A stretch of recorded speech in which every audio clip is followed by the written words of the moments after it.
हाय viewers, आज हम आपके लिए जो टॉपिक लेकर आए हैं वो है divergence of vector field. Vector quantity क्या होती है? एक ऐसी क्वांटिटी है जिसपे हम अगर उसकी वैल्यू को निकालना चाहें तो हमें उसका मैग्नीट्यूड और डायरेक्शन दोनों को ही कैलकुलेट करके निकालना पड़ेगा।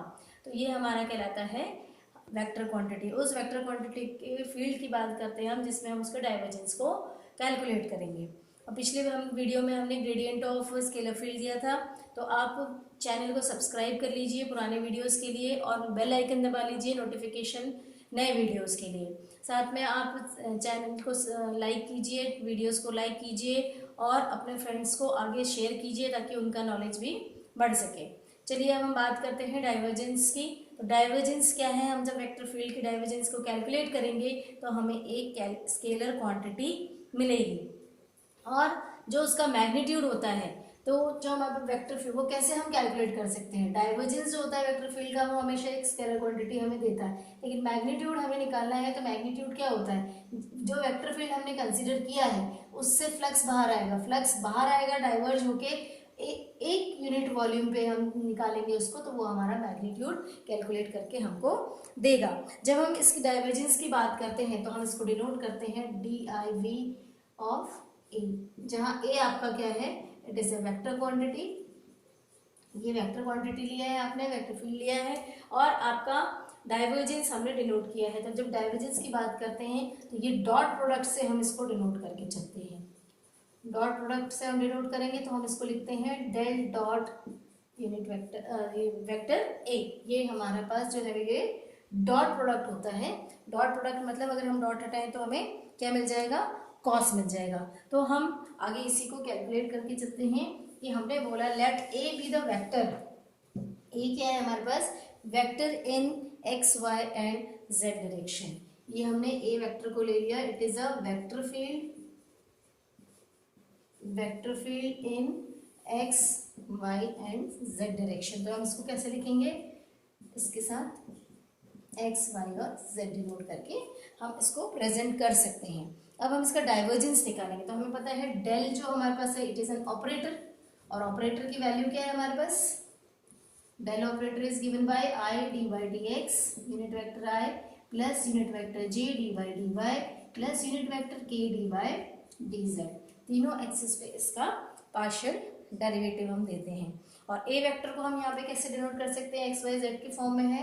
यूनिट वेक्टर आई ए एक्स प्लस यूनिट वेक्टर जे ए वाई प्लस यूनिट वेक्टर के ए जेड। अब ये जो दोनों हमने डेल और ए की वैल्यू निकाली है उसको हम डेल डॉट ए में सब्स्टिट्यूट कर लेते हैं और हमारे पास क्या आंसर आता है वो देख लेते हैं। उसके बाद हम उसी को प्रूव करेंगे। तो चलिए हम ए वेक्टर फील्ड की वैल्यू और डेल ऑपरेटर की वैल्यू यहाँ सब्स्टिट्यूट कर लें और सॉल्व कर लेते हैं। Del dot A gives you I D by D X plus unit vector J D by D Y plus unit vector K D by D Z.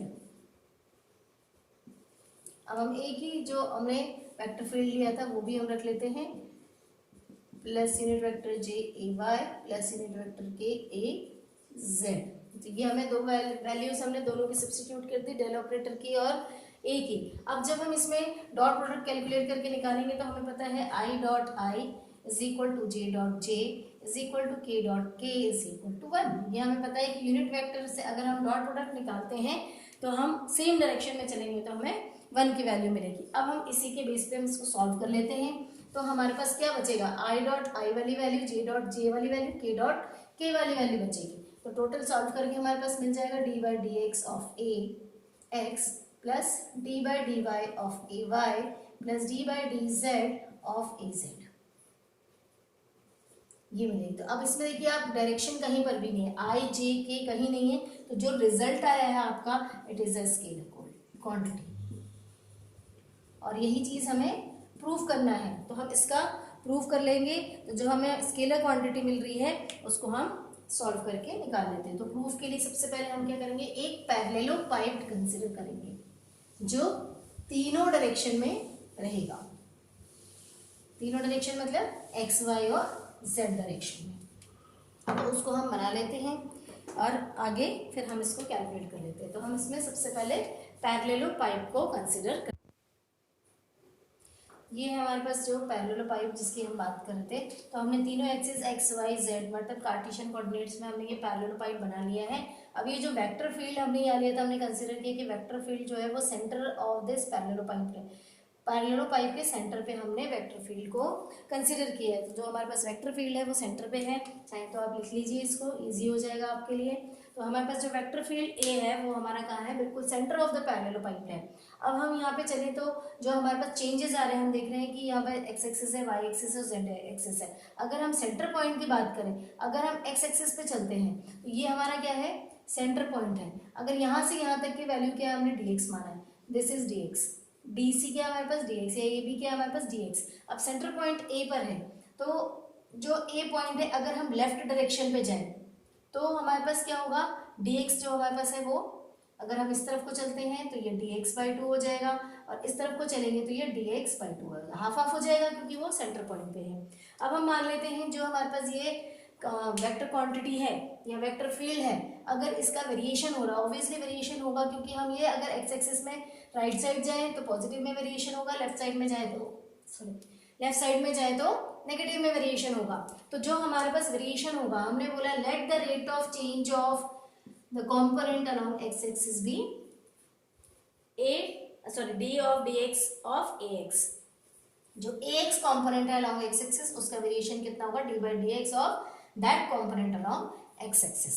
वैसे हम y का बोले तो कितना हो जाएगा, a dy/dy, और z डायरेक्शन में चले तो d/dz ऑफ az।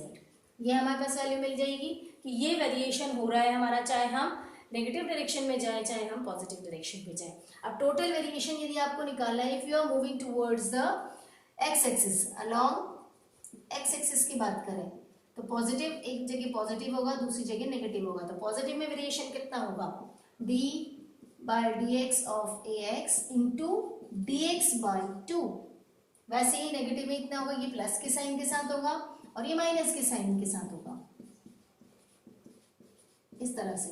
अब हम क्या करेंगे, total variation of change along X axis and positive and negative direction, मतलब अगर ए एक्स कॉम्पोनेंट एक्स डायरेक्शन के पॉजिटिव साइड जा रहा है या नेगेटिव साइड जा रहा है तो हमें वेरिएशन कितना हो, ये मिल रहा है। लेकिन टोटल वेरिएशन ए एक्स कॉम्पोनेंट में कितना हो जाएगा, आपका टोटल वेरिएशन हो जाएगा ए एक्स, एक बार प्लस के साथ हो जाएगा d/dx of ax into dx/2। ये हम जब पॉजिटिव साइड जाएंगे तो, और दूसरा जब नेगेटिव साइड जाएंगे तो dx/2। अगर ध्यान से देखिए तो यही चीज मैंने लिखी है, जब आप इस तरफ को जाएंगे तो आपके पास ये मिलेगा, इस तरफ को जाएंगे तो आपको इस तरह से मिल जाएगी। वैसे ही हम y एक्सिस के लिए चलें तो y एक्सिस में ये सेंटर पॉइंट पे जब हम ऊपर की तरफ जाएंगे तो ax + 1/2 d/dy of ay into dy मिलेगा, और हम जब नीचे की तरफ आएंगे तो हमें मिलेगा ay minus 1/2 d/dy of ay into dy। ऐसे z एक्सिस में चलेंगे तो z एक्सिस की तरफ जब हम चलेंगे तो हम ऊपर की तरफ चलेंगे तो हमें मिल जाएगा az + 1/2 d/dz of az into dz। वैसे ही जब हम नेगेटिव डायरेक्शन की तरफ चलेंगे तो हमें मिल जाएगा az - 1/2 d/dz of az into dz। तो ये आपके पास कंपोनेंट्स मिल गए, और कितना चेंज हो रहा है along X axis, Y axis और जेड एक्सिस ये भी आपने देख लिया। ये मैंने आपको बता दिया कि एक्स एक्सिस की तरफ इतना चेंज हो रहा है, वाई एक्स एक्सिस में पॉजिटिव डायरेक्शन की तरफ ये चेंजेस हैं और नेगेटिव डायरेक्शन की तरफ ये चेंजेस हैं। तो total change along X axis आपको कितना मिलेगा ये कैलकुलेट कर लेते हैं। तो टोटल वेरिएशन जो आपको निकालना है, दोनों को कंबाइन करके निकालना पड़ेगा। तो टोटल वेरिएशन जो आपको मिलेगा अलॉन्ग आपका एक्स एक्सिस, तो वो क्या हो जाएगा, पॉजिटिव माइनस नेगेटिव वाली कंडीशन आ जाएगी। तो आप उसको सॉल्व करके निकाल लीजिए। लेकिन जब आप बात करेंगे तो पूरा एरिया कंसिडर करेंगे, जैसे कि हमारा एक्स एक्सिस में चेंज हो रहा है तो इसका एरिया कंसिडर करेंगे, मीन्स आप ये वाला पार्ट लेके चलेंगे। तो इस वाले पार्ट में आप ये देखिए, ये dx है और ये dy है। तो टोटल जो वैल्यू हो जाएगी आपकी अलॉन्ग एक्स एक्सिस या आपका BCFG सरफेस पे x के वेरिएशन कितना है, लिख सकते हैं x component on face BCGH, on face BCGH। इसमें यदि चलेंगे तो आपको ये मिल जाएगा, कितना वेरिएशन हो रहा है, पहले AX plus 1/2 d/dx of AX into dx, इसके साथ में आपका पूरा सरफेस लेंगे तो dy/dz जुड़ जाएगा। साथ में जब आप इस तरफ चलेंगे तो आपको ये सरफेस आ जाएगा, तो इसमें भी dx dy वाले कॉम्पोनेंट मिल जाएगा, minus AX minus 1/2 d/dx of AX dx into dy/dz। अब टोटल कंपोनेंट यदि आप निकालते हैं तो आपको क्या मिल जाएगा, आप इसको सॉल्व करके देख लीजिए। तो आपका ब्रैकेट जैसे खोलेंगे तो ये नेगेटिव ये पॉजिटिव, तो AX आपका कैंसिल हो जाएगा, तो आपके पास बचेगा 1/2 d/dx of AX dx dy dz, और यहाँ से भी आपको ये माइनस माइनस प्लस हो जाएगा, तो 1/2 d/dx of AX dx dy और dz। अब आप ये दोनों को सॉल्व करेंगे तो आपको मिल जाएगा d/dx of AX dx dy dz। तो आपको x जो AX कंपोनेंट है वो कितना मिल गया आपको, d/dx of AX dx dy dz। ये हमारा x डायरेक्शन का कंपोनेंट है, x कंपोनेंट निकाला हमने, वैसे ही हम y कंपोनेंट निकालेंगे। y कंपोनेंट हम किस फेस में निकालेंगे, A B C D में निकालेंगे, जहाँ पे आपको dx dz मिल जाएगा। और जब हम बात करेंगे z कंपोनेंट की तो आप कहाँ निकालेंगे, E F B या A F B E में, जहाँ पे आपको dy और dx के कंपोनेंट्स मिल जाएंगे। तो जब आप इस तरह से बात करेंगे तो आपका ये AX के कंपोनेंट आ गए, वैसे y कंपोनेंट आपका क्या आ जाएगा, x कंपोनेंट हम लिख लेते हैं यहाँ पे। x कंपोनेंट हमें मिला d/dx of AX into dx dy और dz। y कंपोनेंट हमें मिल जाएगा d/dy of AY dx dy dz। z component जो आपको मिलेगा वो क्या हो जाएगा आपका, d/dz of AZ dx dy और dz, ये आपको मिल गया। अब आप टोटल कंपोनेंट निकालेंगे तो आपको क्या मिल जाएगा, अब टोटल डाइवर्जिंग फील्ड निकालेंगे या टोटल फ्लक्स डाइवर्जिंग आउट, तो तीनों का एडिशन हो जाएगा। जब आप तीनों का एडिशन करेंगे तो आपको टोटल रिजल्ट मिल जाएगा, वो हम देख लेते हैं कैसे मिलेगा।